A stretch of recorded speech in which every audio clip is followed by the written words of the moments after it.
Adel, He's here. Avedisian, Here. Buell, Camilleri. Here. Curry, DeBella, Here. Galligan, Hoffman, Holloway, Here. Yono, Here. LeBeau, Here. Lester, Magnan, Here. Mandyke, Here.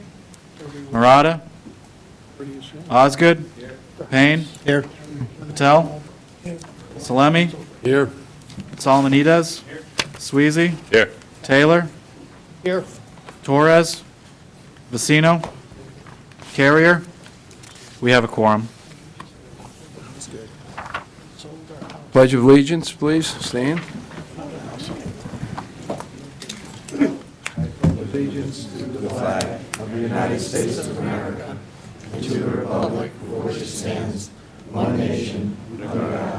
Indivisible, with liberty and justice for all. Item number 4, approval of the minutes, the meeting of September the 4th, 2019. Is there a motion to adopt? It's been moved and seconded. Are there any additions or deletions to the minutes? If not, all those in favor, please signify by saying aye. Aye. Opposed? Abstentions? That's it. Okay. Item number 5, public comments relative to agenda items.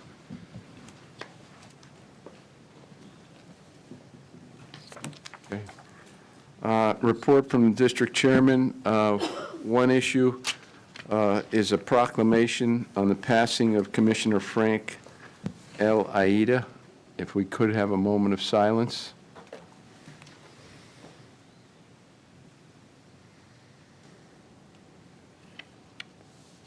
Thank you. We have a proclamation from the district board. We have to vote on that, right? No? Okay. A proclamation. I'd ask the clerk to please read the proclamation. Proclamation of the Metropolitan District to Frank L. Aida. Whereas Frank L. Aida was a commissioner of the Metropolitan District for 6 years from 1999 through 2004, and whereas Commissioner Aida served on the Metropolitan District's Commission on Regional Planning, Commission on Hydroelectric Development, Water Bureau, Personal Pension and Insurance Committee, Committee on MDC Government, Energy Committee, Glastonbury Land Committee. And whereas during his tenure on the district board, Commissioner Aida capably, diligently, and enthusiastically fulfilled his responsibilities to the citizens of Newington and of the entire Metropolitan District. Now, therefore, that in grateful recognition of his years of commitment to public service, the members of the district board join together in expressing their sincere appreciation for Commissioner Aida's many years of faithful and devoted service to the Metropolitan District and its constituents. William A. DeBella, Chairman. Thank you. I just, obviously, I'm sure there are other commissioners that want to say something, but Frankie Aida was a very exceptional person. Had the pleasure of not only serving with him on the district board, but a lot of contact in government in general in the region. He was from Newington and probably pulled off a feat that not many people in the history of mankind could do. He was the Republican town chairman of Newington, and he also was the Democratic town chairman of the town of Newington. and it was indicative of Frankie. Frankie could figure almost anything out, and he was a pleasure to be with socially. We used to play golf together. A wonderful person, and a person you could trust.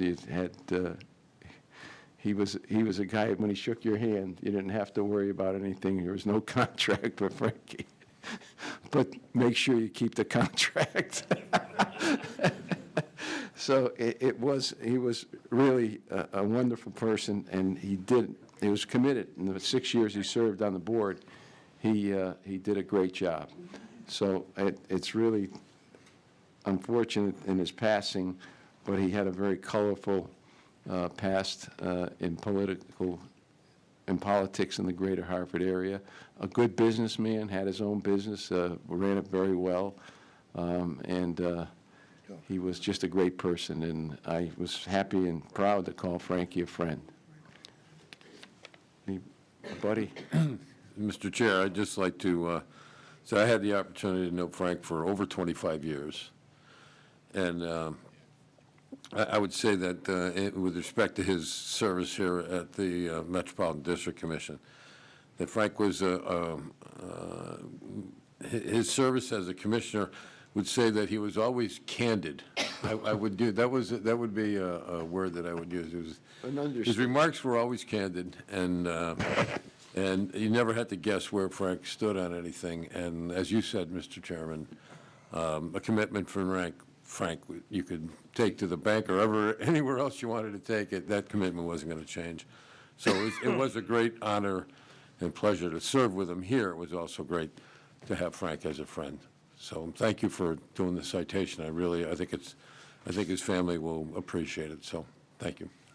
Yeah, his word was a collateral asset. Anyone else?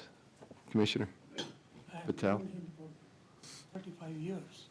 We worked together on Planning and Zoning Commission, coordinated many activities with MDC while he was there, as well as chairman of the Democratic Party as well as Republican Party. Very nice guy. It's a loss for Newington. Further comments? Okay. Move on to item number 7, report from the Chief Executive Officer. Thank you, Mr. Chairman. I'll try to be brief tonight. In talking relative to recent meetings, October 1st, the release of the task force for the PFAS action plan, the state has initiated. Draft comments are due. We are working on developing our comments to that plan, and they need to be submitted by when? I think the 15th. The 15th. So staff has been developing comments. Bart has been drafting comments as well. So we'll have those comments in by the deadline. As we've been talking about the petitions for water service in Glastonbury. As you know, we had a number of meetings in June and July. There is a October 15th meeting for the Water Bureau to consider. As you remember, the chairman of the Water Bureau requested to put a 45-day hold on those petitions so we could have further review by staff, and also a request from the town of Glastonbury and from DPH for letters of support for those projects. So we will be reviewing on the 15th the Coleman Road, Dayton Road, and Raymond Road, and parts of the Chestnut Hill terraced area. We have and will be discussing additional petitions coming from the Old Wood area. And we did have a few new petitions from the Pennywise Lane and from another Chestnut Hill Road. So we encourage all commissioners to come and to listen to what's going to be occurring at that meeting. I did have a second meeting with the town managers talking about the budget. We were proposing to have a third meeting this coming Thursday. We have requested the towns to see if they want to have another meeting, or nothing really has changed from our last meeting. In our meeting with them, we explained, based on where we are in the budget right now, there's presently a 11% increase in ad valorem from last year, and that's without increasing the sewer customer service charge. We had a number of options, which I think we shared with the board. We had increases from $6 to $9 to $12. Presently, without any increase in the sewer user charge, customer service charge, we're at 11%. If we add $3, which would make the customer service charge $9 instead of $6, I believe that's roughly a 4.7% increase. That's right, Lisa? Right? So we're down. We went from 11% down to 4.7% with a $3 increase. Now, as we know, if we increase the customer service charge on the water bill, that reduces ad valorem with the equivalent. It's approximately a $3 million revenue, so the ad valorem is decreased by that same amount. So that's a discussion to have at our, we're proposing to have another Board of Finance workshop, hopefully the third week of October, so that we can discuss a number of issues, including that budgetary item.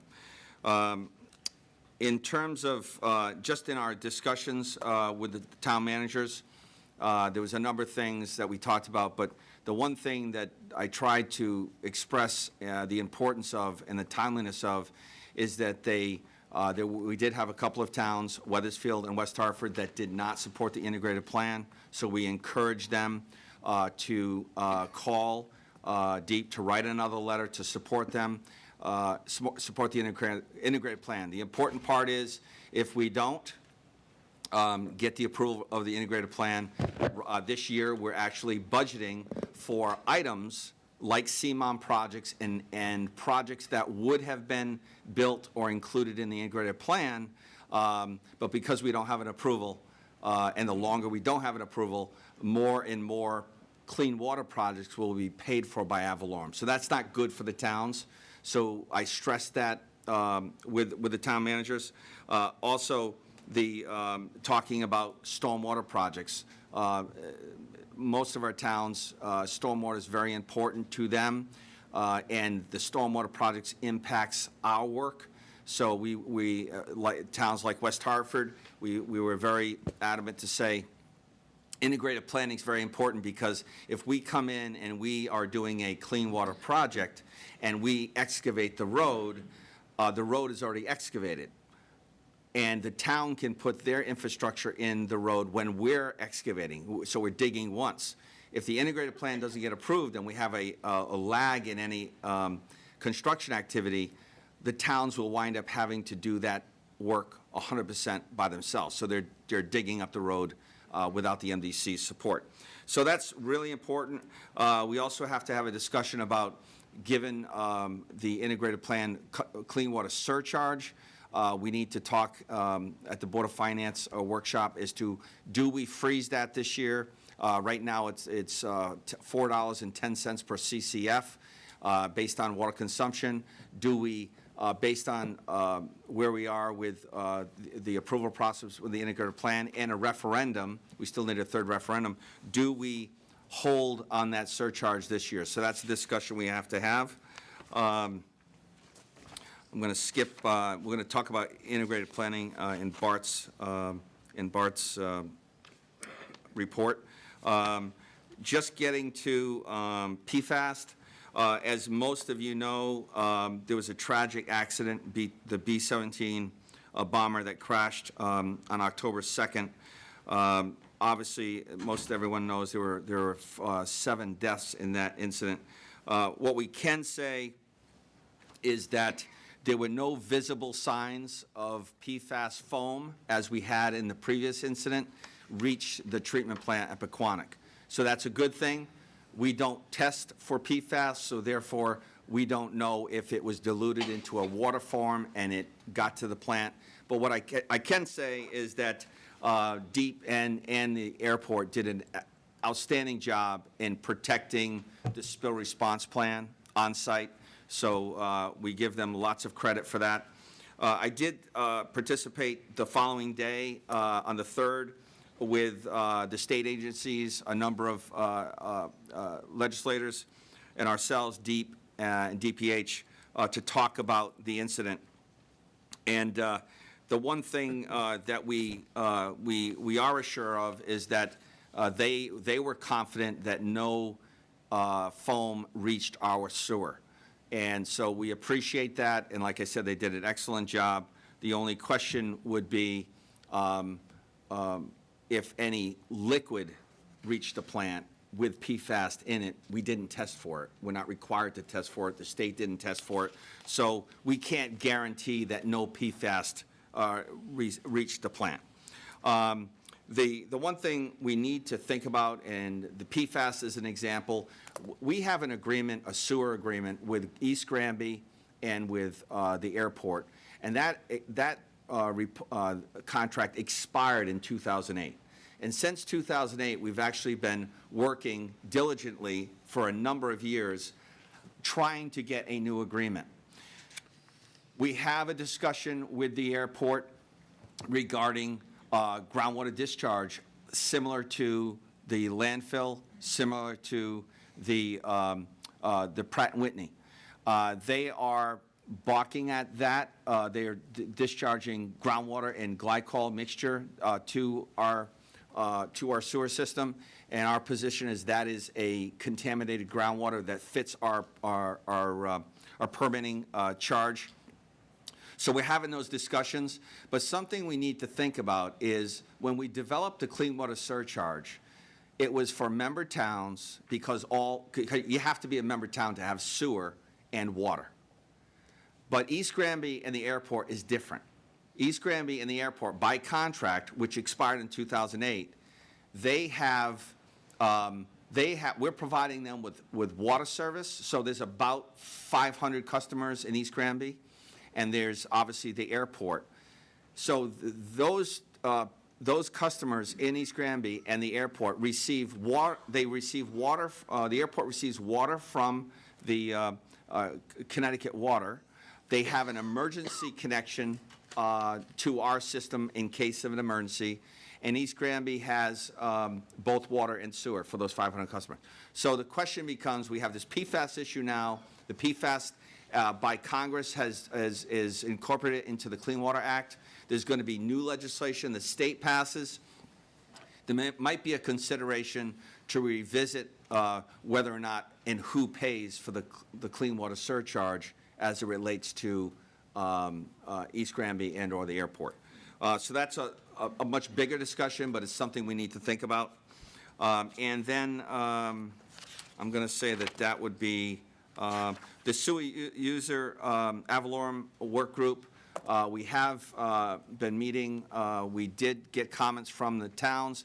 We did have a discussion with the chair of finance, Bud Salemi, and so we are working towards developing a study that meets both the town's concerns and the MDC's concerns, which really there are two different issues there. So we're working to get some resolution on that with the Board of Finance, and we'll present that to the Board of Finance at the workshop.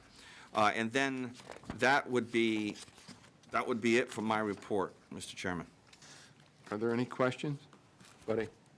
Scott, quick question, and I read the Hartford Current article, it's the October 4th, 2019, on Farmington River fish showing high levels of PFAS chemical pollution. But each time this is reported and talked about, it basically says the same thing, which is long-awaited test results show elevated levels of hazardous PFAS chemicals in fish taken from the Farmington River downstream of where a massive June 8th spill of firefighting foam from Bradley International Airport entered the river. Has anybody tested the water upstream from there in the Farmington River, or the fish upstream from there in the Farmington River? I mean, So this issue came up in our conference call, and the airport raised the issue about the reports about testing the fish. A deep staff confirmed that they did test fish, and they did in fact find elevated levels of PFAS. What I have suggested is what came first, the PFAS at the airport or the PFAS at the landfill. And I mean, where's the baseline of PFAS before the airport incident and PFAS in the fish after the airport incident?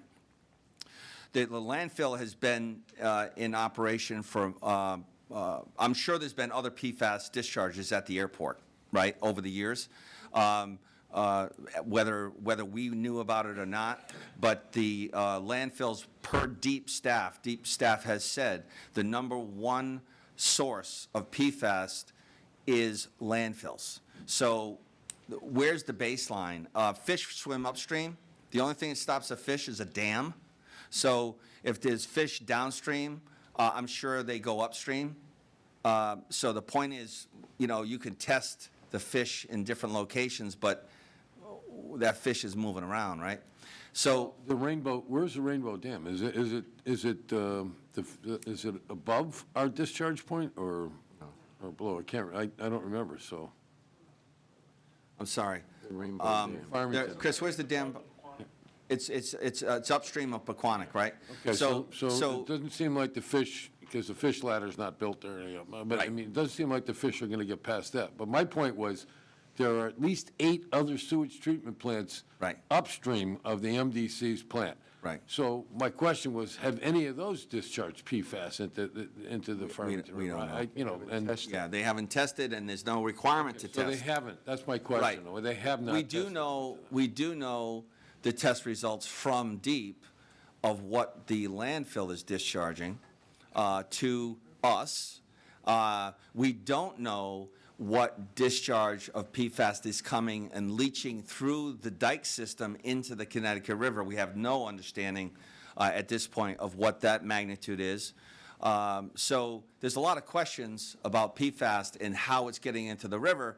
The question is, that's why this baselining is so important. We have requested DEEP for this information. As I presented at our last meeting, my question was, when they closed the landfill, they put in, on the water side, they put in testing tubes along the riverbank. And the question would be, why would they put in, some kind of sampling system that you could take a water sample if there wasn't a concern about things in the landfill leaching through the dike and into the Connecticut River? So we've asked those questions. We haven't received anything yet, Chris? No, we have not received anything. But it's important because, as with this, some of Bart's comments that he has made on the PFAS, this is really important to our 8 member towns, because when they start regulating this, the question is, who and how much is coming from where, and should the MDC towns be paying 100% of dealing with the PFAS that's being discharged through our sewer pipe to our treatment plant, or should that be paid for by people who use the landfill, which is a lot of people other than our 8 towns? So baselining this PFAS is really important to understand where it's coming from. Well, I understand that, and I agree, it's not just PFAS coming out of the landfill, it's the rest of the, more or less contaminated waste that Sure. we've been dealing with, and that's been a question. However, the upstream part of it, to me, is we continue to get requests to discharge more and more water into the West Branch of the Farmington River, and to support wildlife, and particularly fish. And I know that DEEP has tried numerous times to sort of introduce certain type of trout into the river, and it hasn't worked out. So I'm just curious if we've tested, in that, if DEEP is going to go up the Farmington River, let's say all the way up to Goodwin, the Goodwin Dam, to see, is there PFAS? Is there some other pollution? My understanding is that when it leaves, certainly when it leaves Barkhamsted, or when it leaves the Goodwin and Colebrook above it, that it's not, there's no contamination there. It's practically drinkable, I mean, sort of on the spot. But as it moves down the Farmington River, does it pick up other pollutants like PFAS? And is that something that, how are we responsible for that? I mean, why would we be required to discharge more water? Or, at some point, discharge water from our drinking water reservoirs to the Farmington River? I mean, I think that would help answer that question. And it just doesn't seem like they've taken an interest in going upstream of the discharge point into the Farmington. I can't understand why. That's my. The focus group and the PFAS committees are looking at all those things, but I guarantee you it's gonna culminate into a bunch of regulations that the wastewater treatment plants have to deal with. So that's what's gonna happen. We're gonna wind up regulating the wastewater treatment authorities to clean, or to treat the PFAS, however that happens. But I don't believe, I know there's no requirement for any of the wastewater treatment plants to test for PFAS. It's not part of anyone's permit. So whether that happens as part of the PFAS group, I don't know. But it has been, through Congress, it has been identified as to be considered and dealt with through the Clean Water Act, which just means more regulation. Further questions? John? Thank you, Mr. Chairman. Scott, I just want to tell you that when this happened, I went to McQuonic, and your guys were great. They were there. I stopped in at 5 o'clock. I stopped in at about 7:30, and then 6 o'clock the next morning. And they were very informative that they checked it all night. I believe there was also a DEEP representative there that they had, DEEP had let them go because there was nothing in the water visible. There was also 2 sites, I think, that are up north near the Rainbow Brook that your supervisor went up and checked those and didn't have any signs. So they were really on top of it, reported that to the town council and to a couple other people, and they really did a great job, and I just want to make sure on the record on that. Thank you. I know I asked this once before, but since the PFAS has become pretty, a hot topic, the West Hartford Reservoir, those reservoirs, the drinking water reservoirs, they've been tested for PFAS, right? At some point?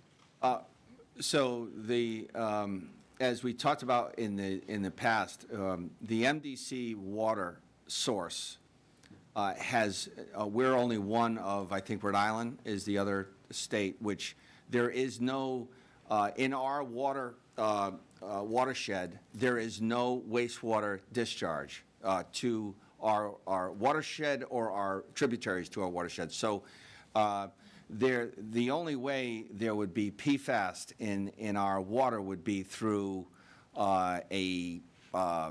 some kind of terrorism or someone discharging something illegally to our system. So I don't believe we've tested.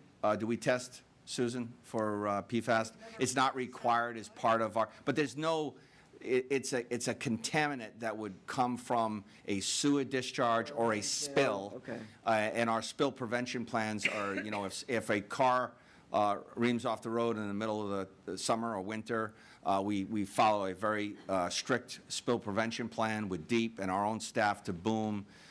We have no belief that there'd be any reason to PFAS to be in our water. Don? Thank you, Mr. Chairman. Unless it's cost prohibitive, is there any reason why we could not, MDC could not go upriver and perform various tests for PFAS as well as other pollutants? And my concern is, and Buddy certainly touched on it, but we seem to be the catch-all. We seem to be the organization that's pointed at to take care of the problem, even if it isn't our problem. So maybe it would behoove us to know if and where those problems are before we have more fingers pointed at us. We can do anything. I think that the thing that we have to concern ourselves with is what's being discharged to our sewer system. Obviously, we want to make sure that whatever PFAS is being discharged, we can quantify it. We're aware of it. We're very concerned about the landfill and how much PFAS is being discharged through the landfill dike system itself. And the reason why we want to know that number or that quantity is because when we start to have this debate with DEEP over who contaminated the Connecticut River with PFAS, we want to know, how much is coming through the sewer pipe and how much is actually leaching into the Connecticut River from the landfill itself. CAA should know that. Everyone should want to know that. We can take samples. Those are very easy for us to take. We can consider that, sure. Okay, thank you. Further questions?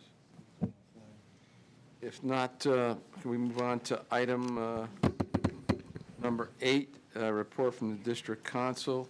Yes, just before we go into the long-term control plan, Mr. Chairman, I'd just like to say on the PFAS, because I'm making public comments tomorrow on this. It's good that DEEP and DPH is so concerned about the foam and the discharges related to that. However, just because it's foam, okay, it seems to attract attention. The testing that we previously did on the landfill showed levels 10 times higher than the amount that was discharged in foam. 10 times, and you have to think, that's a daily discharge that's coming from that landfill. So the foam happens intermittently when you have a fire, and a fire specifically in that area. But every day from the Hartford landfill, there is an enormous discharge going into our sewer pipes. And the testing that we did on that, and the testing that DEEP did on it before us, shows that there is PFAS contained in that discharge. And as you know, we don't have any way of removing that PFAS that's being discharged into the sewer pipe as it goes into our sewer treatment facility. So it's going right through the sewer treatment facility and into the Connecticut River. Now, this is the river that we're spending some $2 billion to try to clean up. And at the same time, we're just taking from the landfill, the Department of Environmental Protection, believe it or not, is taking a discharge and running it through sewer pipes directly into the river. And while they're testing the fish in the Farmington River, to your point, Commissioner, nobody is testing the fish in the Connecticut River where the discharge is happening. It would seem logical, okay, that if you're concerned about this issue, that you should focus on where you have a constant discharge and a constant discharge of a high amount and see what's happening there. Now, even more concerning is that there was a period of time where DEEP, and in fairness to them, they didn't create this problem, they inherited this problem. This is the Hartford landfill, which CRRA ran for many, many years, and there were over 80 towns putting their garbage into this Hartford landfill. So they've had that, and you'll remember as we were arguing over what the quality of the discharge was, they asked us for permission to run a pilot project with various filters up there. And the results of their pilot project was that with the filters, they were able to dramatically reduce the amount of PFAS that was being discharged into the sewer pipe, actually to a level that was below the level that the federal government has set. So they went from well above it to below it using filters, and then stopped doing that. And so since the time of that pilot project, it's just continued unabated. So in my writing to the committee, I've asked them to do a couple things. One is I think they need to test the fish below where they're discharging not only our landfill, but all landfills. If it's in this landfill, you can be pretty sure it's in all of them. Because never mind the foam, this is where the problem is, okay? Because it's happening daily. And once it gets into the fish, there's no getting it out of the fish. So that's number one. Number two, it should be recognized as a state problem. This isn't a Hartford problem or an MDC problem. Everybody has contributed to this problem, and everybody should pay for cleaning up this problem. And I would say third, you know, they've shown by a system that they set up that there are ways to remove the PFAS from what they're discharging. And if there are ways to do it, if you're looking for legislative recommendations, the logical legislative recommendation would be to fund a pilot study. They already control the land there. The state has the land under DEEP, and you could easily set up what they did before and see how it works. So that should be done, and it should be done immediately before more harm is done. So while I applaud them for thinking about the foam, that isn't the problem. So we'll see, you know. But if this is going to be a problem that we're dealing with, there are concrete steps that should be taken, and you should address your major source of pollution, not something that happens every once in a while. Who will take the lead to point out to DEP? Well, nobody else has volunteered, so I am doing it as of right now. But, I mean, I think as you're addressing these issues with your constituents, we should all be of the same mind. Let's deal with the actual issue here. And it's going to require some money from the state, but it's a problem that's been created over many, many years.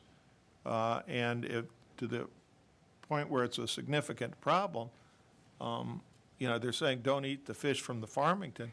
Well, how about the fish from the Connecticut River? You know, I mean, they're subjected to this every day. Now, it's a bigger river, and maybe tests will show that it's not a problem. But certainly, you have to conduct the tests. Questions? Okay, the long-term control plan discussion could involve discussion of potential litigation. I would recommend that we go into executive session with Sue Negrelli, Chris Levesque, Chris Stone, myself, John Myrtle, staying in the room. Is there a motion? Also Kelly Shane. Kelly Shane. And Is there, Tom Tyler? Tom Tyler? Is there a motion to go into, it's been moved and seconded. All those in favor, please signify by saying aye. Aye. Opposed?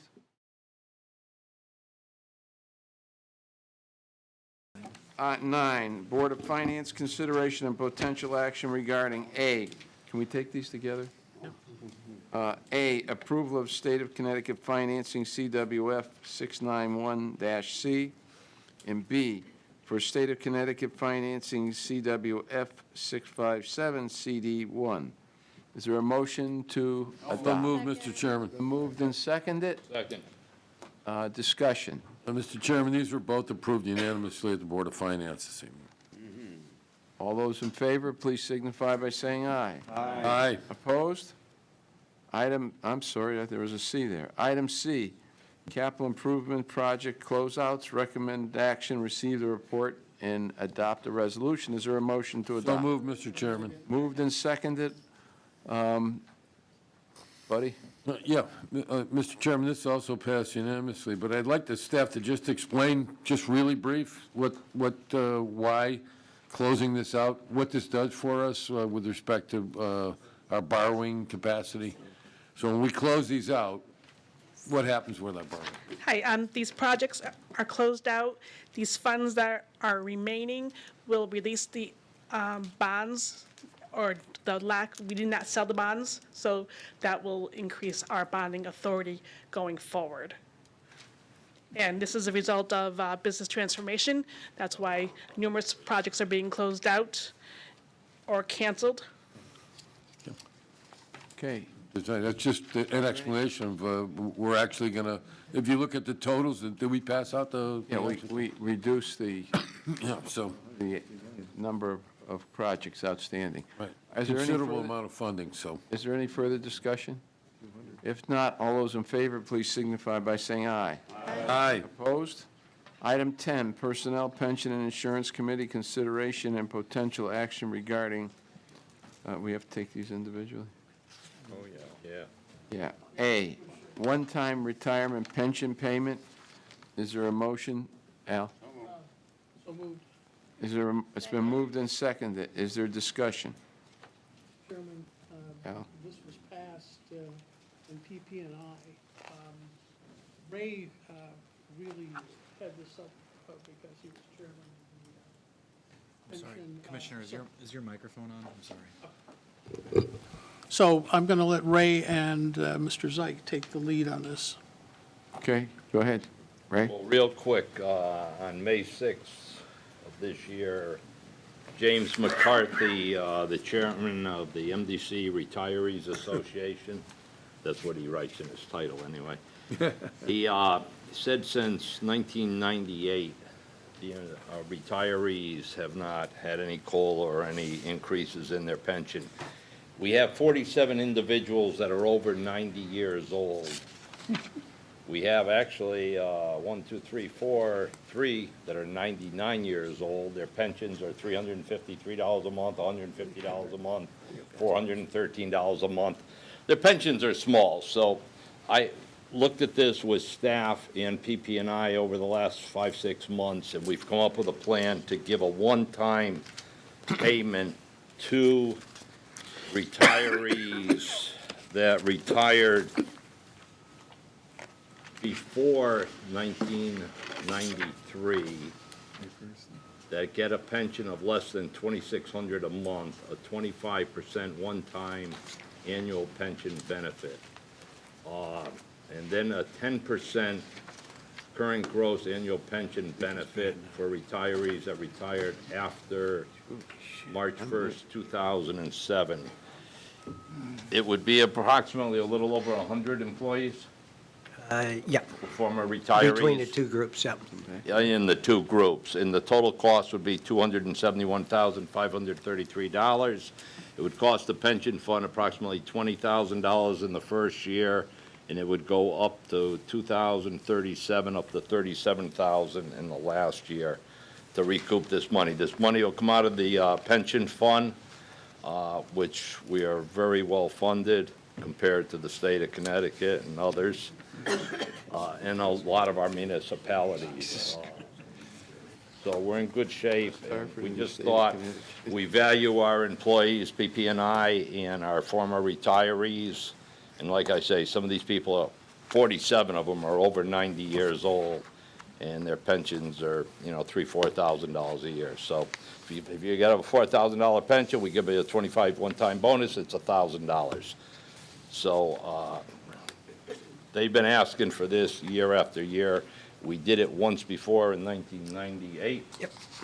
And that was more of a COLA. That increased every year. This is just one time. So that's what we did. PP&I passed it, I think, with one vote against. Is there a discussion? Just to clarify, this cash payment, it doesn't go to enhance their pension benefit. The 1998 did as a one-shot adjustment, but it was forevermore that it increased their pension, so. Go ahead.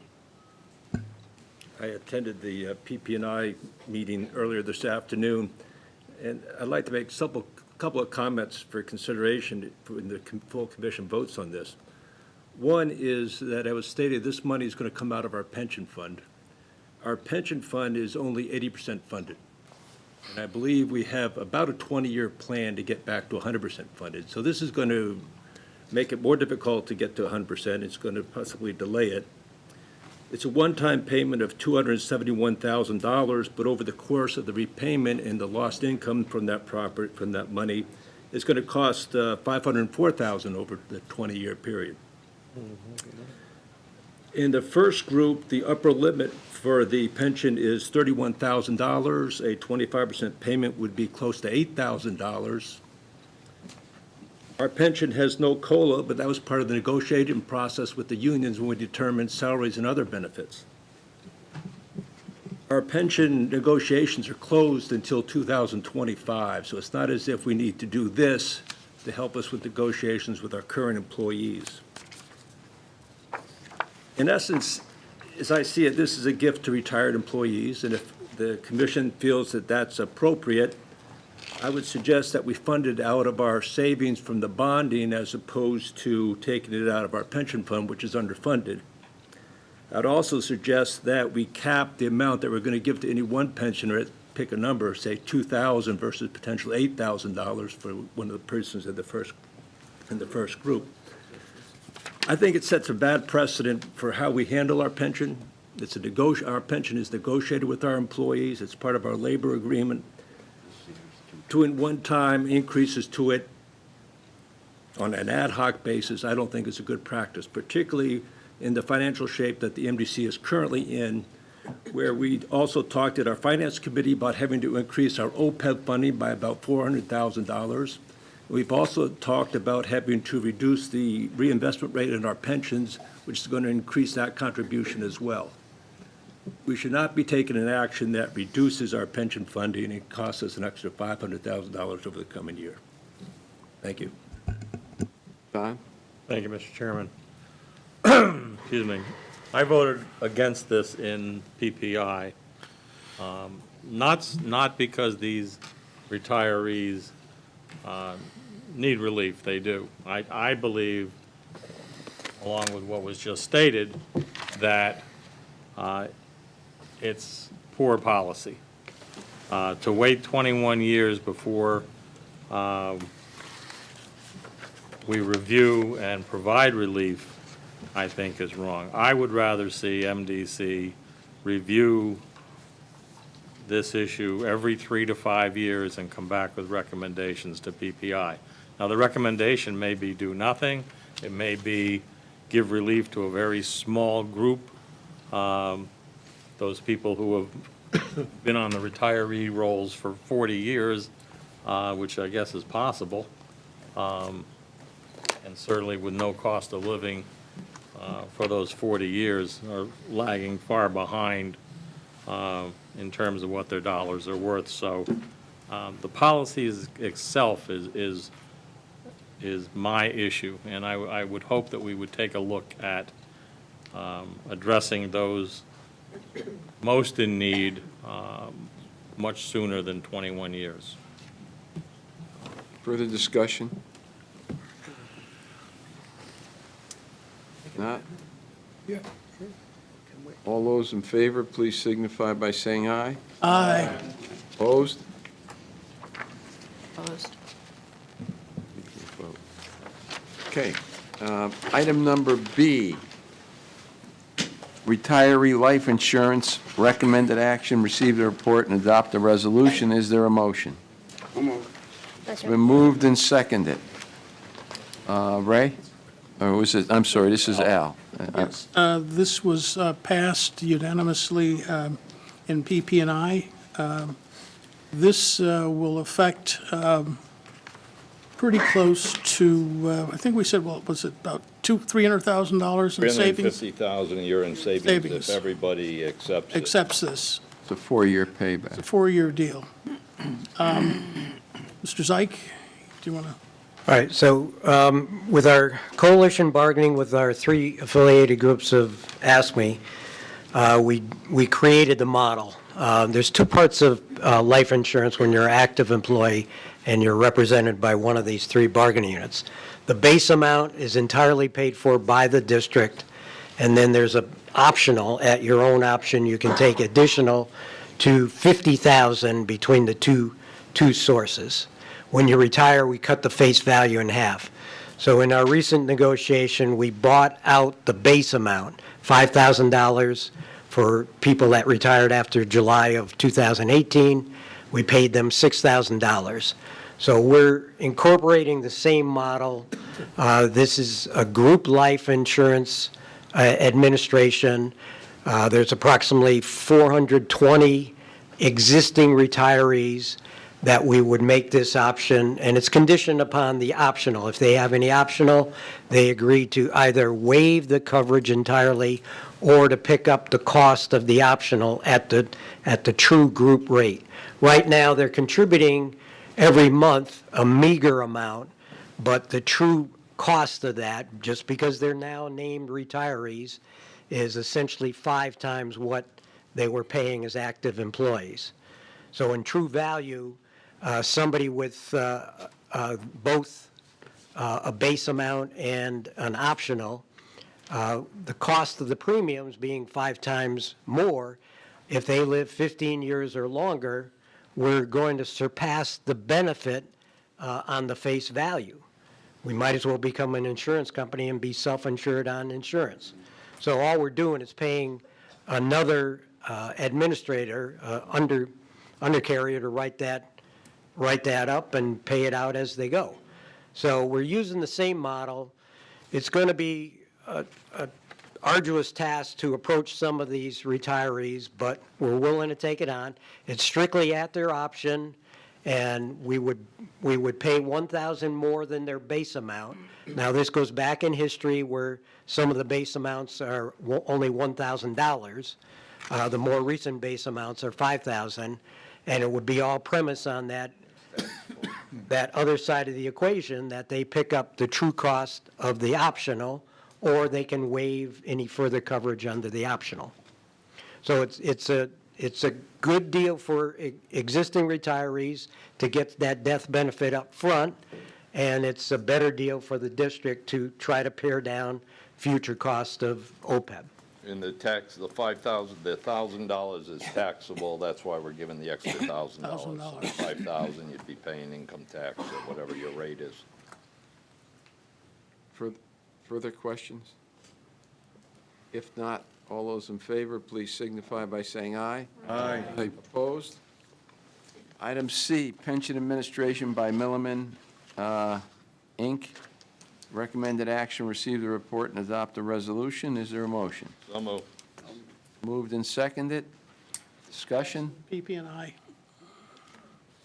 Mr. Syke? Yes, so pension administration takes up about 40% of a fully equivalent salary. Right now, I've picked up that duty over the last 9 years by hook or crook, and I'm still stuck with it. So there's a lot of administrative details that can be handled by Milliman. Milliman is our actuary. They do a lot of things for us already. They compute the final calculation. They create pension statements every January 1st. They are intricate in the OPEB valuation, and they even touch upon some of the valuations that we need for GASB reporting. So in this process, we're trying to work with them so they can take on more of these administrative sorts of details. We had a demonstration of their website that's been up and going for many years, where somebody can just simply dial in and they can get as many estimates as they want. Right now, we do this on a shell of a IT program, and it's inevitable that once somebody gets nearer their retirement, they ask for countless different versions. So that by itself is worth some administrative relief on our HR department alone. There's certain pinch points where HR still's got to be involved on pre-retirement payouts. There's a special computation time balance, and then possibly the final meeting, which would be the congratulatory meeting to go through all the documents that our employee, now retired, would have to sign, and or spouse. But everything in between is up for grabs. Is there a question? Denise? How long have we been with Milliman, and do we have a policy where every so many years we would put that out to bid again? Similar to We were auditors. we were aligned with Segal, so it's been maybe 9 years with Milliman. Every so often, we go out to bid for those actuary services. But is there any, by policy, every so many years that we have to? We don't have a specific We don't have a policy, but it's a specific policy. rotation that runs anywhere from, what, 4 to 7? Yeah, it's a 9 years. contract, so It's a contract, once we yeah. get that, we submit it with a contract. I would just say that we're, one of the benefits to this program is we're, as we've been talking about, 50% of our employees are going to retire. So within the next 5 years, we're going to peak out at, I think, 100 people per year. So, and then we'll be back down to a reasonable 10 to 12 retirees per year. So we can revisit this at that point. But right I'll be now, your first guy. staffing up to handle that mass exodus within the next 5 years, only to have that staff basically have nothing to do later on, is really not a good business And my, decision. I agree with what we're doing here. I just was thinking, is this an opportunity to review the entire relationship? I know from previous experience, we had been with the same actuary for a long time in West Hartford. And when we switched, we realized there was a couple of really erroneous assumptions that were built into it, and it had a real financial impact on the town. And sometimes it just takes a different set of eyes. So we're just thinking about it from a Scott, if you don't mind, I'll just answer on the contracting side of the house. So we typically go out for bid every 5 years, possibly sooner. We do a 3-year base contract term for our service contracts with 2 one-year options that we then decide at that time, at each option year to exercise. So we just went out to bid for the actuary services last year. So we actually have 4 more years potentially for this, 2 more base years and then 2 additional option years. So it's a good time to add these services in because it's covered by the scope of the current contract, but it would be reconsidered within the next 4 years. Thank you. Yep. Further discussion, questions? If not, all those in favor, please signify by saying aye. Aye. Opposed? Okay. Item D, Wellness Program Incentives. Recommended action, receive the report and adopt the resolution. It's been moved and seconded. Discussion. Bob? Okay, so I said through the stern tutelage of the CEO, so I'm going to stay with that phrase. So we've started a wellness program on the grassroots maybe a year and a half ago. We're trying out different options. Some click in, some don't. We're in contact with Lockton, we're in contact with Anthem. So more recently, when we reviewed our prescription costs and our medical utilization, one thing that stood out was the diabetic conditions a lot of our employees are suffering with that drive up costs not only on the medical side, but prescription costs. Then the second leading condition after that is high blood pressure.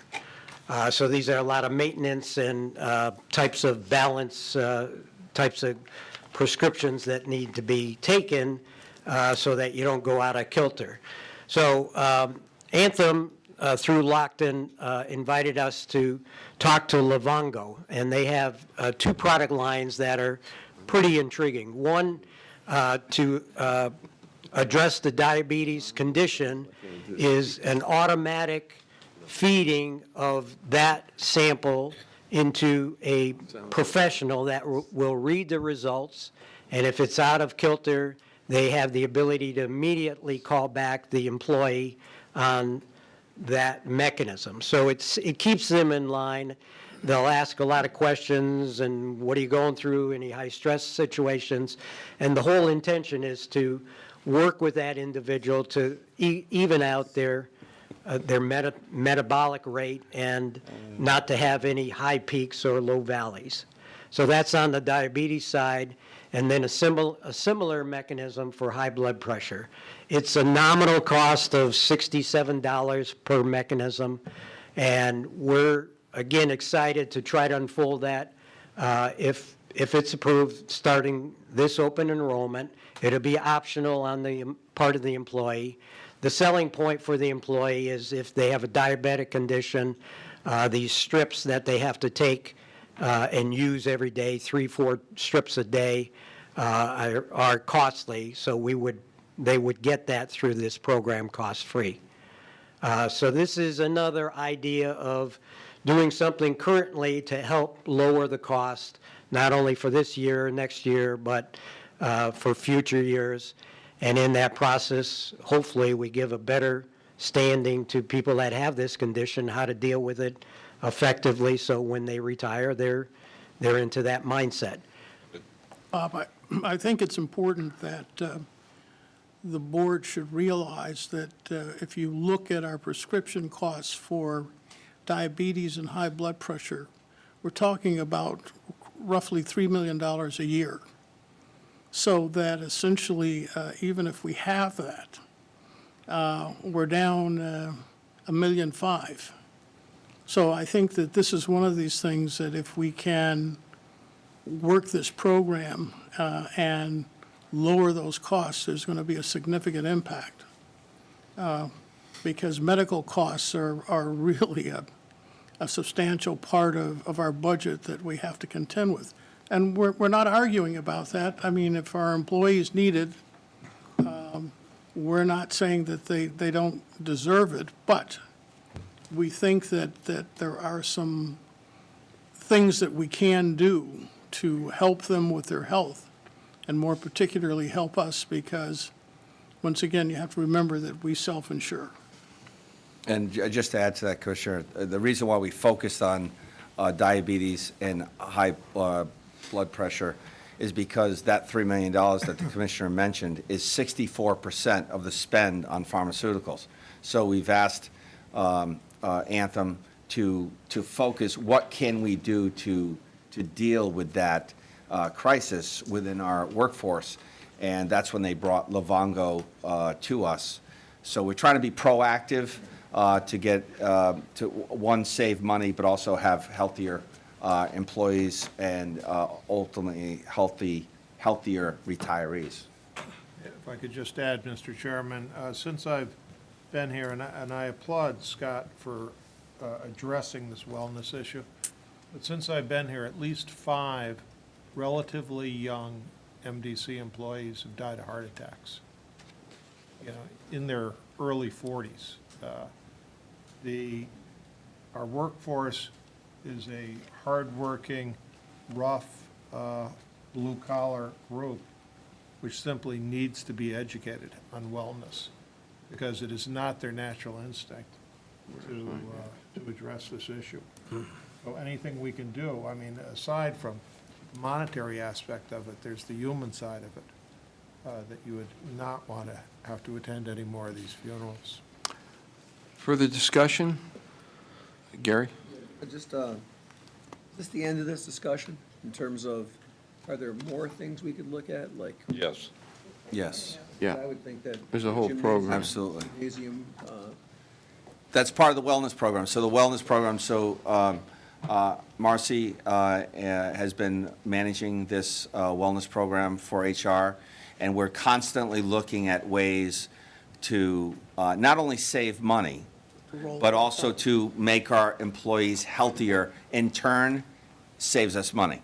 So our goal is to continue with the wellness program, and as I mentioned at PP&I, we would like to have PP&I and the board approve the wellness program in general every year. So it's going to include different options that we've added over the years, so that we'll have an actual wellness program with multiple tools in our toolbox to help our employees become healthier. is exercise or exercise programs currently part of it? Yes. Great, thank you. Further discussion? If not, all those in favor, please signify by saying aye. Aye. Opposed? Item number 11, organization consideration of potential action regarding appointment of commissioners to committees. There's a recommendation. Who did this? You want me to do it? I don't remember, yeah, if you can do it, Bill. Okay. I just remember Attorney Gentile for the Finance Committee. No, Committee. right, yeah, I'll go through. I'll go through. Get the other name. We have a commissioner to be appointed to committees, Jackie Mandyke, who's a new commissioner, will recommending appointment to the Water Bureau and the Board and the Audit Committee.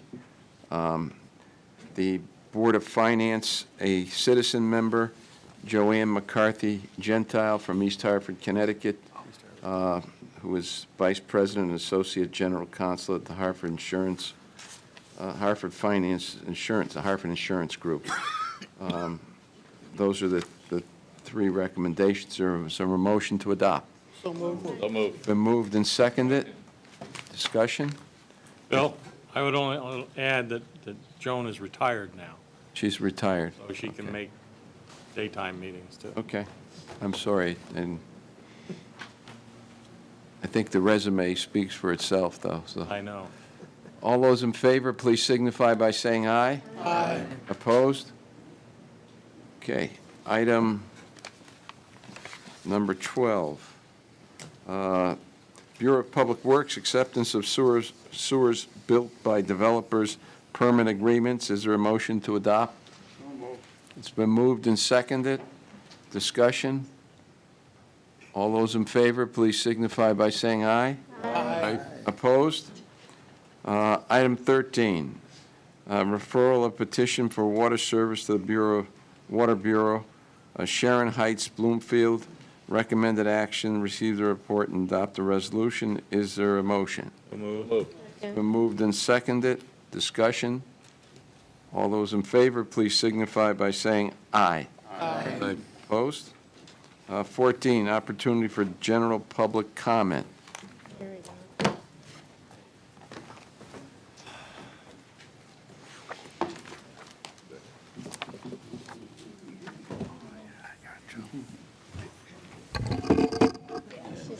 Judy Allen, West Hartford. I submitted some written comments, so I'm not going to read all of them, but I want to highlight a couple things and maybe clarify a misunderstanding. As you focus on the 2020 budget, I'd ask you to consider becoming more intimately involved in some of the departments or the process that's being involved.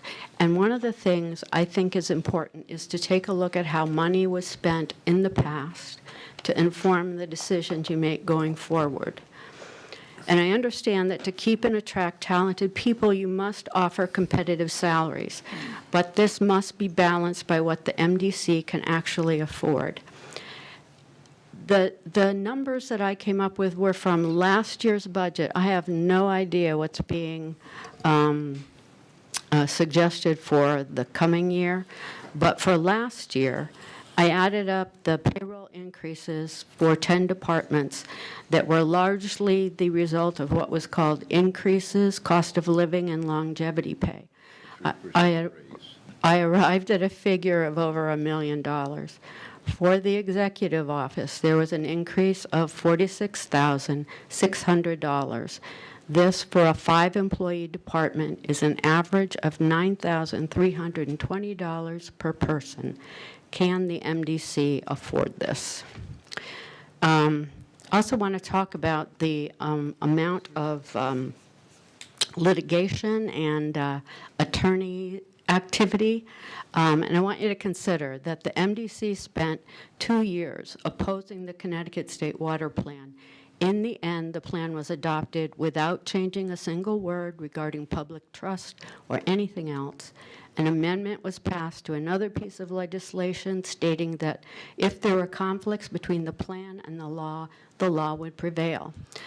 This was addressed 2 years ago when the plan was first submitted.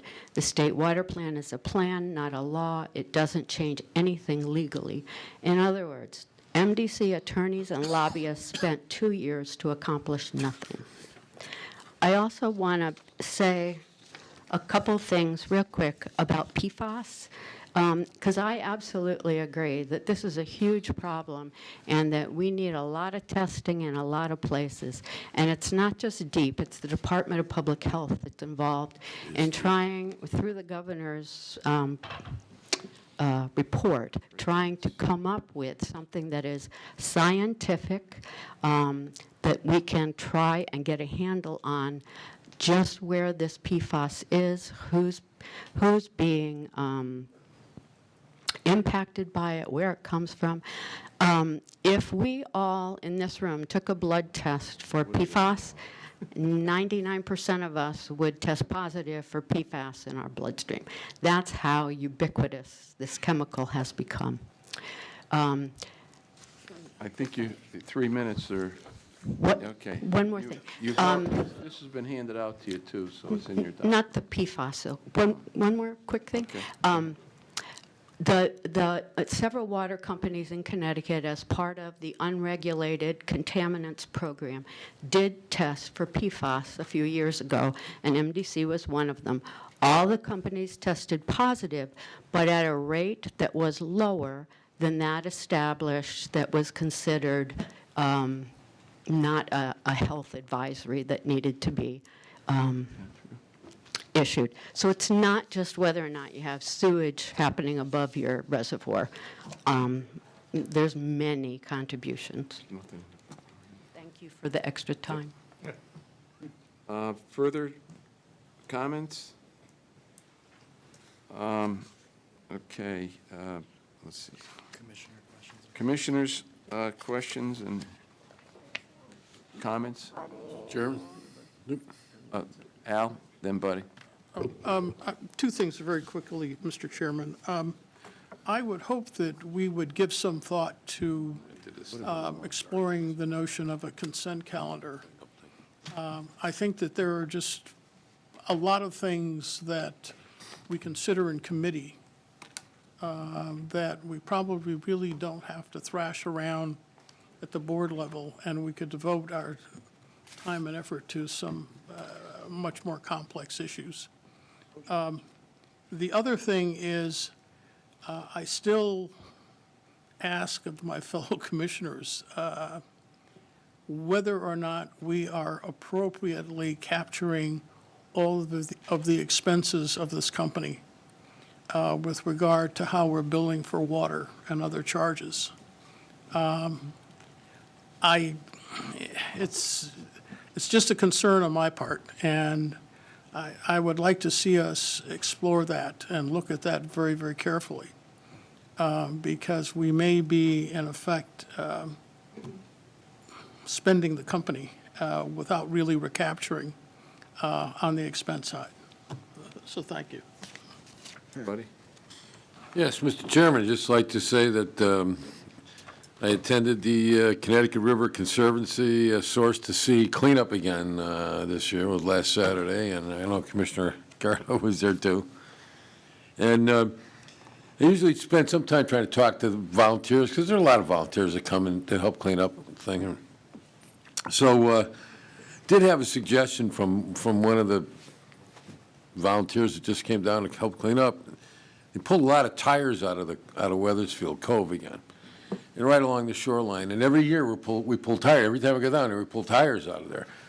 So they're not growing in there. I mean, what's and here was the suggestion. So the towns and the landfills at the towns charge a lot of money now to dispose of a tire.